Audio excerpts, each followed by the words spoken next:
తెలంగాణలో ఎండలు దంచి కొడుతున్నాయి. వచ్చే 3 రోజుల్లో ఉష్ణోగ్రతలు మరింత పెరుగుతాయని ప్రజలు అప్రమత్తంగా ఉండాలని వాతావరణ శాఖ హెచ్చరించింది. ఇవాళ 13 జిల్లాలకు, రేపు ఎల్లుండి 18 జిల్లాలకు రెడ్ అలర్ట్ జారీ చేసింది. ఆయా జిల్లాల్లో వడగాల్పుల ప్రభావం కూడా ఎక్కువగా ఉండే ప్రమాదం ఉంటుందని హైదరాబాద్ వాతావరణ శాఖ తెలిపింది. ఆదిలాబాద్, భద్రాద్రి, కొత్తగూడెం, హనుమకొండ, జగిత్యాల, జనగామ, జయశంకర్, భూపాలపల్లి, జోగులాంబ, గద్వాల, కరీంనగర్, ఖమ్మం, కుమ్రంభీం, ఆసిఫాబాద్, మహబూబ్ నగర్, మంచిర్యాల, ములుగు, నాగర్ కర్నూల్, నల్గొండ, నారాయణపేట, నిర్మల్, నిజామాబాద్, పెద్దపల్లి, రాజన్న సిరిసిల్ల, సూర్యాపేట, వనపర్తి గ్రామాల్లో 47 డిగ్రీల సెల్సియస్ ఉష్ణోగ్రత నమోదవుతుందని వాతావరణ శాఖ హెచ్చరించింది.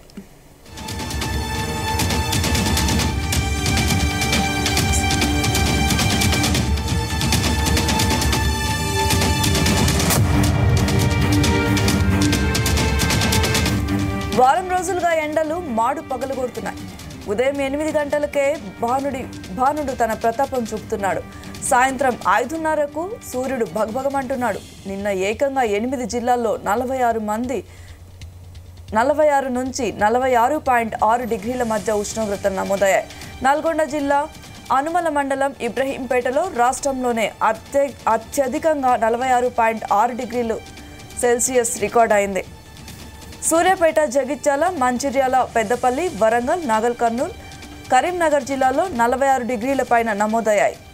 నిర్మల్, గద్వాల్, సిరిసిల్ల, యాదాద్రి, ఆసిఫాబాద్, ములుగు, నారాయణపేట, మహబూబ్ నగర్, భూపాలపల్లి, హన్మకొండ, మహబూబాబాద్ జిల్లాల్లోని మండలాల్లో 45.1 నుంచి 45.8 డిగ్రీల వరకు ఎండ కాసింది.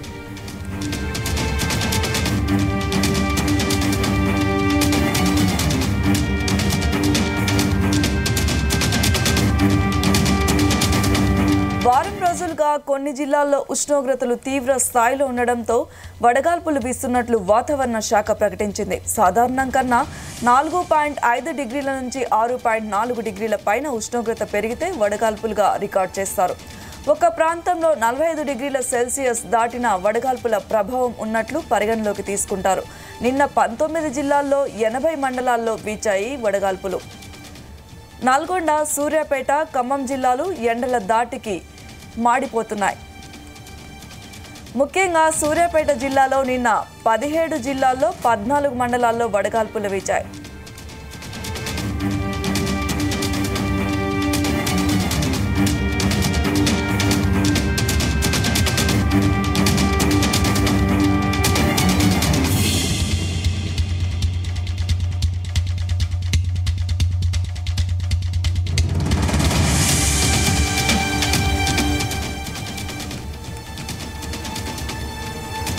తెలంగాణలో ఎండల తీవ్రత ఆదివారం వరకు ఉంటుంది. వాతావరణ మార్పుల కారణంగా ఈ ఏడాది అధిక ఉష్ణోగ్రతలు ఉంటున్నాయి. సాధారణం కన్నా 2 డిగ్రీల వరకు పెరిగాయి. అయితే 6వ తేదీ నుంచి కొంత ఉపశమనం దొరికే అవకాశాలున్నాయి. కొన్ని జిల్లాల్లో ఓ మోస్తరు వర్షాలు కురుస్తాయని హైదరాబాద్ వాతావరణ శాఖ అంచనా వేస్తోంది. ఇలా తెలంగాణలో వివిధ ప్రాంతాల్లో వడగాల్పులకు 4 మృతి చెందినట్లు తెలుస్తోంది.